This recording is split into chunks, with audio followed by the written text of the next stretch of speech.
Okay, fair enough. That was an intriguing finish, and it felt like a two-part finale. The opening segment in the first half of the episode was one of the best moments of the season, in my opinion. It was intense. The stakes were high, and Demar Roberts gave an outstanding performance. But then, in the second half, I think the episode just started to lose itself, and the 30-minute length came back to get it since it could have used a little more time to expound on the tale to make it flow better. But with an uncertain finale and revelations throughout, let's dive into this episode and decipher what there was to learn from it. Here's an explanation of the ending to American Horror Story Delicate Episode 9. Just so you know, this video will include spoilers. The ending, so in this piece, I'd like to talk about the last 5 minutes or so, and then I'll get into the group's motivation and why they were doing what they were doing. But this finale necessitates a lengthy discussion.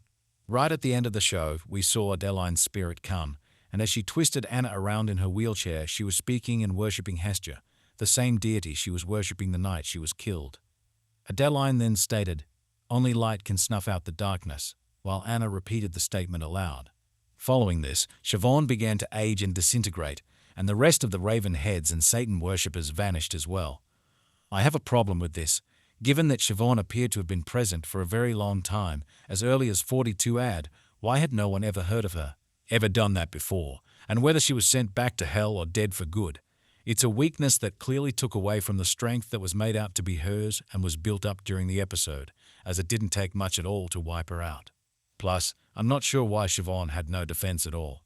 Yeah, I understand the age-old cliche that light triumphs over darkness, but still. To be honest, I was bothered by the fact that she just stood there, unable to move. Once that was done, we watched Anna regain her ability to walk, and she strolled into the room where her baby was, as if the devil she had birthed and was cradling no longer existed. When she picked up her baby, it was a human, and the Oscar was on the shelf. This practically resembled her having everything she ever desired. She got both her baby and her Oscar. She could be a mother while also demonstrating remarkable career accomplishment. Going against what the Ravenheads preached in previous episodes, women were expected to stay at home and be moms while males went out and achieved success.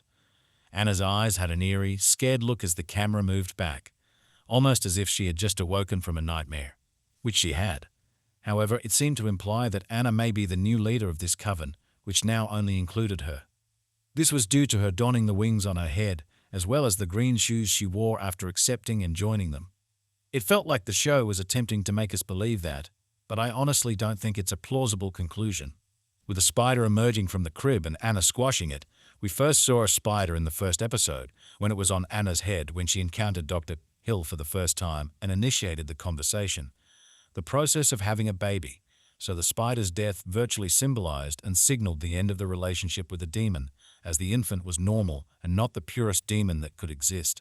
So the ending was definitely strange, and despite being quite easy, it had complexity that didn't really need to be there, so it's a shame. Because the episode's ending and Siobhan's death undid all of the work that the show had done to establish the mystery and power of these Raven heads. Who was Siobhan? We never found out who Siobhan was, other than the fact that she was truly Siobhan Corbin and set her own laws. She referred to herself as the auteur and claimed to run the planet. An auteur is a cinema filmmaker who has such a strong effect on their picture that they are considered the author of it. And because it is a French word, when translated into English, it literally means author. So I believe Siobhan saw the world as her own version of a movie, and she wanted to shape its future. Hence the mission that all of the Raven heads were on. The goal was to eliminate toxic masculinity by forming bargains with women who desired everything in the world, and then utilizing them to carry babies for them before recruiting them. They essentially intended to establish a new order of sisterhood and create a world as Siobhan saw it. It also revealed out that Siobhan was Dex's mother, which a few of us had suspected a few of episodes before, so I wasn't surprised. Dex's father muttered something about forcing Virginia to raise Dex, and what could she say? This was said with the goal of connecting to the show's main overarching subject, which was that women were seen as inferior to males by men in society. Anna's kid was also 3/4 Siobhan's as a result of Anna's therapy, hence Anna was hanging onto the baby for Siobhan, which explains the demonic state. Siobhan and the other Ravenheads were in charge of the unusual events involving Anna. They had placed the dolls with the shattered bits and disfigurements there, almost like voodoo dolls or clues of what was going to happen to her. Furthermore, Siobhan kept her eye on Anna for a long time to guarantee that she was the proper person to bear the demon she was about to give birth to.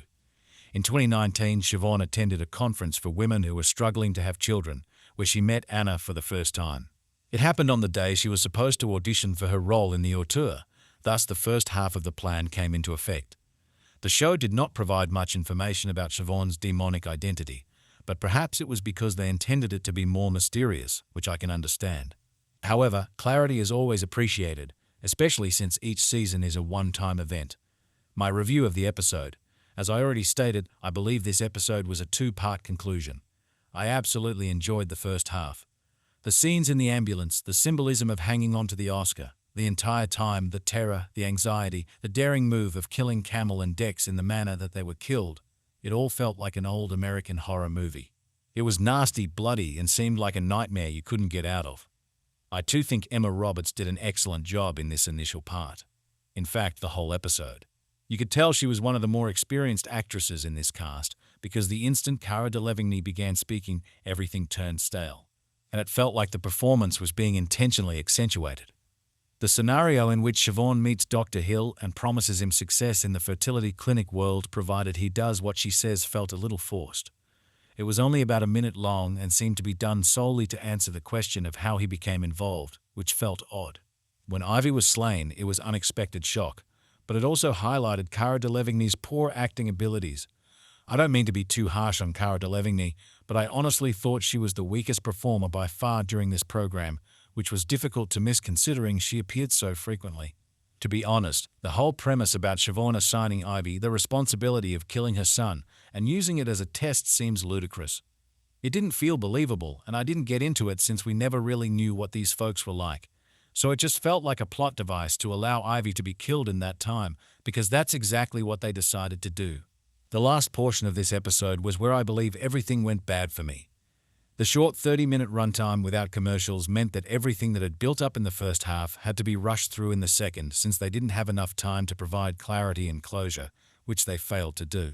This season of the show has its ups and downs for sure, but I believe it ranks quite low when compared to earlier seasons. Murphy stated that American Horror Plot has been renewed for season 13, so I'm hoping that the next season strives to return to its roots a little more, aims to engage a strong cast, and has a riveting, intriguing, dark plot that we're all invested in. That's what I'm praying for anyway. So there you have it. American Horror Story Delicate Episode 9 Ending Explained. If you want to see more videos about Oz Delicate, click on the card in the top corner. I've covered every episode of the show, so if you want to see breakdowns for all of them, go to the channel where there's a playlist. As always, thank you for watching, and I will see you in the future video.